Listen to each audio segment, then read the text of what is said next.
Gawat, makin panas. Demokrat serang balik PDIP. Kalau tidak becus, Jokowi dan menterinya turun saja. Satu persatu, kader Demokrat bersuara atas tudingan politikus PDIP Hendrawan Supratikno yang menyebut pemerintahan Susilo Bambang Yudhoyono meninggalkan banyak proyek mangkrak. Mantan Sekretaris Jenderal Partai Demokrat Hinca Panjaitan mengatakan kebiasaan lama kader PDIP seperti kambuh kembali. Kegagalan yang terjadi hari ini silahkan dihadapi. Menyalahkan masa lalu tampaknya jadi kebiasaan sahabat kami dari PDIP yang sulit hilang dari dialektika bernegara. Tulisnya di akun Twitter miliknya, Jumat 7 Agustus. Tak sampai di situ, anggota DPR fraksi Demokrat ini menyindir rezim pemerintahan saat ini yang nampaknya mulai tertekan di tengah pandemi COVID-19 dan kondisi ekonomi yang semakin merosot. Penguasa yang tidak tenang biasanya sedang tertekan. Akhirnya hanya bisa menyerang. Sungguh menyedihkan. Lanjutnya. Yang bikin panas adalah politikus PDIP Hendrawan Supratikno menyebut pemerintahan Presiden Susilo Bambang Yudhoyono meninggalkan kondisi ekonomi yang tidak dapat diakselerasi secara maksimal serta banyak proyek yang mangkrak. Waketum Partai Demokrat Marwan Cik Hasan menilai pernyataan Hendrawan berlebihan. Menurut Marwan, ekonomi Republik Indonesia saat SBY menjadi presiden memang tumbuh. Dia mengatakan masyarakat juga merasakan dampak kebijakan-kebijakan SBY. Saya pikir pernyataan Profesor Hendrawan ini berlebihan. Faktanya, memang ekonomi di era Pak SBY tumbuh terus mendekati rata-rata 6% pertumbuhan. Dalam 10 tahun pemerintahan SBY, dengan SBY nomiknya, pendapatan per kapita rakyat naik hampir 4 kali lipat, kata Marwan kepada wartawan, Jumat 7 Agustus. Kemiskinan dan pengangguran turun signifikan. Rakyat merasakan berbagai program pro-rakyat, seperti BOS, BPJS, KUR, dan lain-lain. Bahkan, saat krisis keuangan global 2008 pun, kita dengan mantap bisa kembali reborn, imbuhnya. Marwan kemudian memamerkan infrastruktur yang dibangun saat pemerintahan SBY, seperti Jalan Kelok 9 dan Jembatan Suramadu.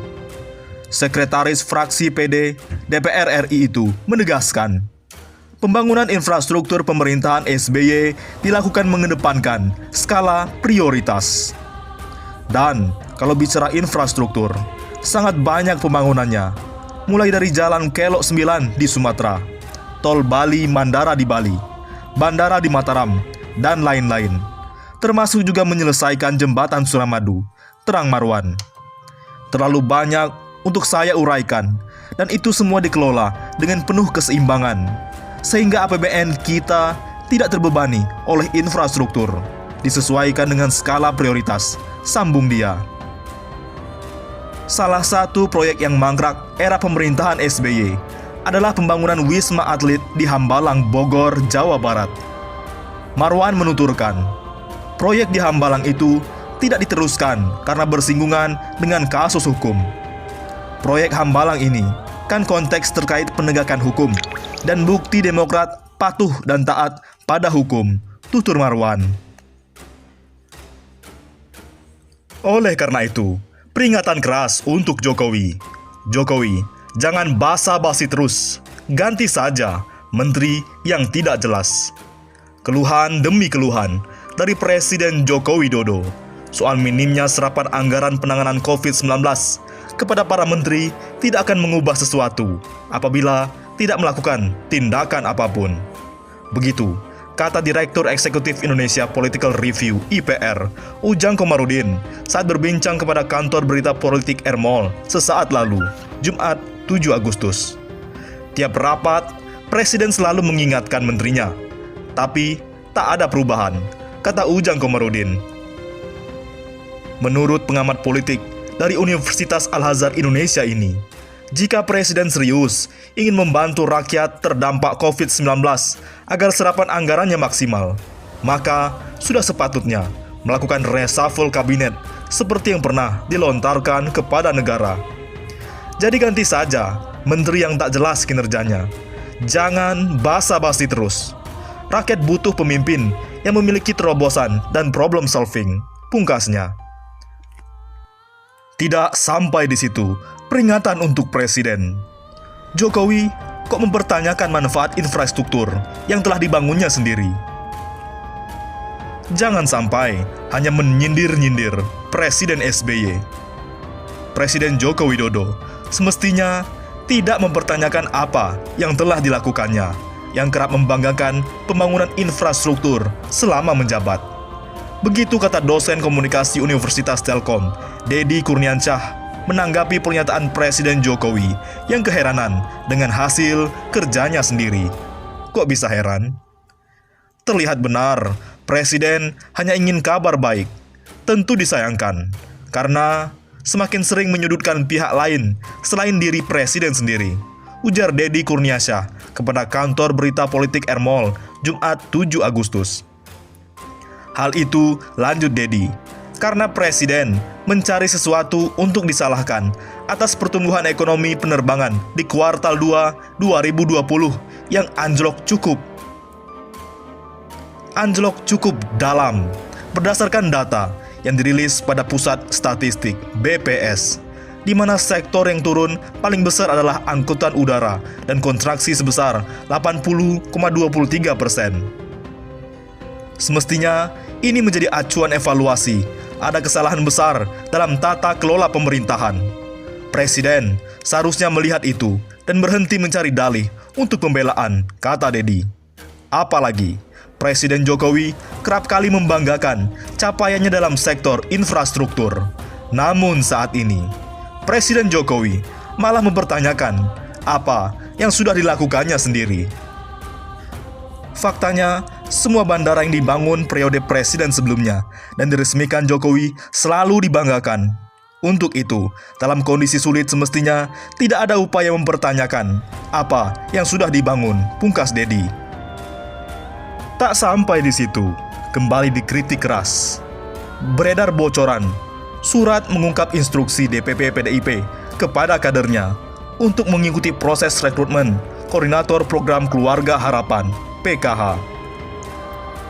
Dalam surat yang ditandatangani oleh Ketua DPP PDIP Nusirwan Sujono dan Sekjen PDIP Hasto Kristianto, tertulis agar DPC PDIP mengikuti perekrutan koordinator PKH tingkat kabupaten dan kota yang disediakan oleh Kementerian Sosial. Sontak beredarnya surat itu menyulut polemik dan protes dari beberapa kalangan. Misalnya dari Pergerakan Mahasiswa Islam Indonesia (PMII), Ketua Umum PB PMII Agus Mulyono Herlambang menilai instruksi DPP PDIP kepada kadernya itu merupakan bentuk penyalahgunaan kekuasaan. Instruksi ini sudah termasuk penyalahgunaan kekuasaan. Partai politik jangan menyalahgunakan kekuasaan dengan terlibat cawe-cawe urusan program pemerintahan. Apalagi itu program sosial, ujar Agus. Jangan sampai rakyat kecil yang menjadi korban monopoli dari keserakahan elit-elit partai politik ke depannya. Kenapa? Karena pendamping PKH itu sangat strategis. Tidak bisa dipungkiri bahwa selama ini sering dipergunakan sebagai alat untuk merekrut para pemilih, ujar Saleh. Menurutnya, PKH adalah program pemberdayaan masyarakat yang berorientasi pada nilai-nilai kemanusiaan. Sangat tidak bijak jika hal ini dimaksudkan oleh pemerintah politik temporal. Kalau dikasih bantuan bulanan melalui dana APBN, pastilah mereka, si penerima manfaat, akan patuh pada para pendamping. Jika pendamping mengarahkan untuk memilih satu partai tertentu, tentu itu bisa saja. Seharusnya tidak boleh ada kader partai politik yang mendaftar sebagai koordinator PKH, sebab anggaran yang dipakai adalah APBN. Masalahnya, ini menterinya kan dari partai politik. Bagaimana kita mau tahu bahwa seleksinya itu fair? Ini yang harus diperhatikan oleh semua pihak. Saat ini sudah masuk tahapan pilkada yang sangat riskan, memungkinkan penggunaan bansos berdana pemerintah untuk kepentingan kemenangan dalam pilkada.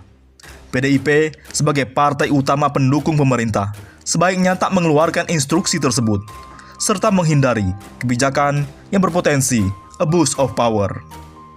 Bagaimana menurut pendapat Anda?